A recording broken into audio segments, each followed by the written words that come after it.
sinusuntok to. Nagkagalit sila. Bakit hindi ka nagkukwento? Siya. Oo nga kuya. Bakit ikaw nagkukwento? Nandun ka ba sa school?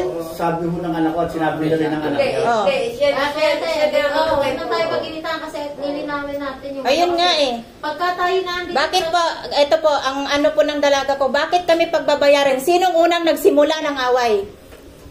Sige.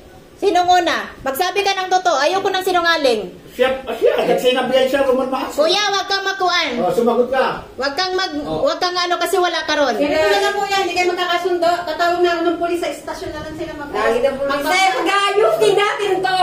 Balatirin nila na silang pareho. Sino? Kasi Ako gusto ko nang maayos. Okay, Kaya lang, ang sabi ng anak ko, ang sumbong ng anak ko, pagbabayarin kami. Bakit kami pagbabayarin? Wala bang ano yung anak ko? Hindi ba nargabyado? Hindi na lang pagbabayarin. Ang gusto ni Kuya, magbigay ng konting tulong, hindi po yung bayad. Kunting tulong. Walang-wala ako ngayon. Sa totoo lang, walang-wala ako ngayon. Ngayon, siya lang ba may sugat? Ang anak ko walang sugat? Walang sugat? Walang mga ano yung anak ko? Wala? Di ba? Malaki ka sa anak ko. Sinong nagsimula? Sinong unang nanuntok?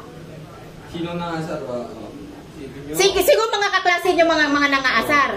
Asar lang yon. Wait lang ha. Asar lang yon ha. Dapat nang asar ka lang din. Hindi ka nanuntok. Hindi nyo pinutulan. Nasa school kayo. Tandaan niyo yan. Nasa school kayo. Sabing asar. Anong rules na regulation ng school? Ano? Nakalagay din sa rules yun. Bawal mo asar. Anti-bullying nga tayo. Hindi conduct doon. O sige, nandun tayo. Dapat sinumbong sa inyong sa inyong advisor. Kasi ako napatawag na din ako dito sa pang-aasar din. Pero siya hindi siya nanuntok. Siya ang unang inasara, hindi siya nanuntok. Binuli siya. Ngayon pinatawag ko ng lola kasi concern yung lola. O sige, pumunta ako. Pero hindi ako nagano ha. Sabi ko, ma'am, ano ba talagang umpisa?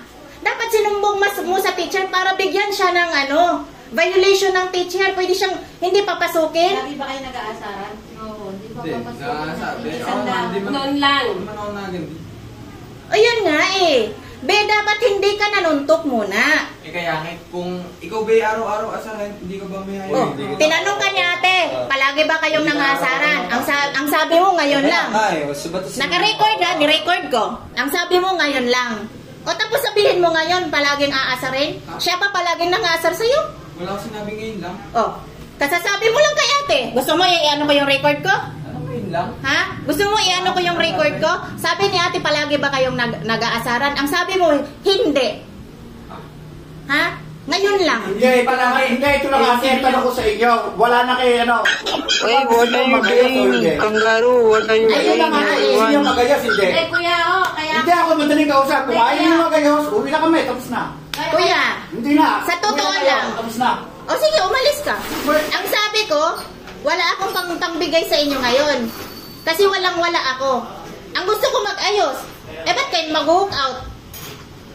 Inaalam ko lang kasi ang gusto niyo pagbibigyan niyo ako ng pera ngayon, ang aalamin ko lang bakit nagkaganon? Umpisa dapat. Hindi, ang paliwanag ko nga sa kanila. Hindi, tama yun ang sinabi mo.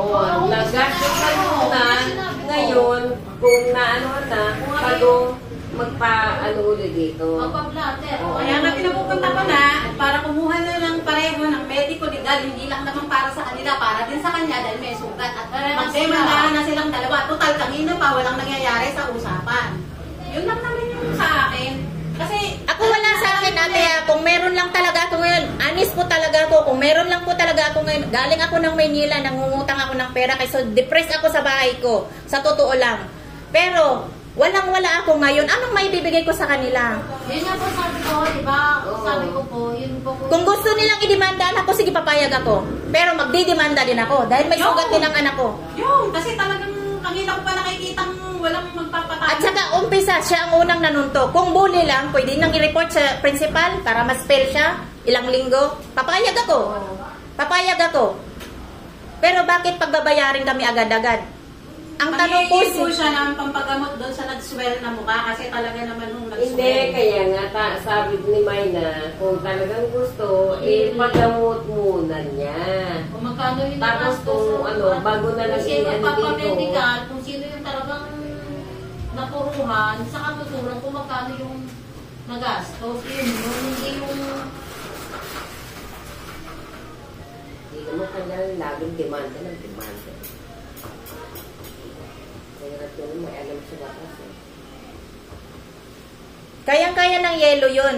Hindi lang naman anak din niya ang napuruhan. Ang anak ko rin, tingnan mo. Ang dami din niyang galos. Sabi ko nga, nagkataon lang yung sa video na nakita ko. Tsaka may ebidensya. Marami itong, kumbaga, tumba-tumba yung gano'ng habol. Nagkataon lang na isang suntok ng motor. Napuruhan sa mukha. Napuruhan niya. Napuruhan ito. O yun nga. Ito, yun. Huwag mo ibura yung video, ipasa mo sa akin. Kung magpapapulis sila, may ano tayo. Hindi naman ulit sila magpapapulis. Hindi ako papayag. Hindi ko sila magpapapulis. Walang Ayun nga te, gusto ko lang i-secure lang yung ebidensya namin. Sige, Secure lang namin yung ebidensya. Pero hindi naman daw sila magpapapulis. Ang gusto lang nila ay magkapagtulungan kayo dahil doon sa nasaktan na bata. Hindi lang naman po siyang nasaktan, siya naman din po nasaktan. Ang gusto ko lang sanang klaruhin ngayon kung sino talagang nag-umpisa. Kasi ako papayag naman ako, demanda nila anak ko. Sige, kasi walang-wala talaga ako ngayon pangbigay sa kanila. Honestly talaga Hindi yun. pa naman ngayon ate, magbibigay ka. Kaya nga sila magpapacheck. Yun nga paliwanag ko kanina. Sabi ko, kuya, kung talagang gusto nyo humingi ng konting tulong sa kanila, kung gastusan nyo muna, pa-medical legal nyo muna. Kasi magpapamedical legal. Kung ano yung nagastusan nyo at sa napurukan ng matindi, saka tayo magbabalik dito sa barangay kung ano yung mga itutulong. Yung po paliwanag. Yun, doon kayo magsesettle kung paano ang gagawin mo. Hindi yung puro initang mo ang ating gagawin. Kaya nga tayo nasa I-vlogger mo kung ano mo mga cell number nila. Hindi na iba na yan.